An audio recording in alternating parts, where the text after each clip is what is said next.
حقیقت پلس کے معزز دوستو السلام علیکم۔ سعودی عرب پر کیڑوں کا حملہ، آسمان کالا ہو گیا۔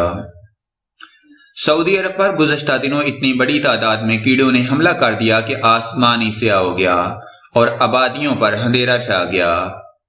میل آن لائن کے مطابق یہ ٹڈی دل نامی کیڑے تھے جنہوں نے سعودی عرب کے شہر نجران اور اس کے گرد و نواح وسیع و عریض علاقے پر حملہ کیا۔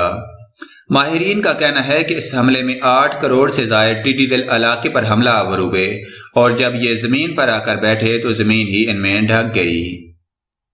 رپورٹ کے مطابق اس علاقے سے کئی ویڈیوز بھی منظر عام پر آئی ہیں جن میں لوگوں کو بیلچوں کی مدد سے ان ٹڈی دلوں کو دیواروں اور دیگر اشیاء سے ہٹایا جا رہا ہوتا ہے۔ ماہرین کے مطابق ٹڈی دلوں کے اس حملے سے علاقے میں فصلوں کو شدید نقصان پہنچنے کا اندیشہ ہے۔ واضح رہے کہ سعودی عرب کے علاوہ دیگر کئی عرب ممالک میں ہر سال ٹڈی دلوں کے اس نوعیت کے شدید حملے ہوتے ہیں اور یہ کیڑے فصلوں کو بڑے پیمانے پر نقصان پہنچاتے ہیں۔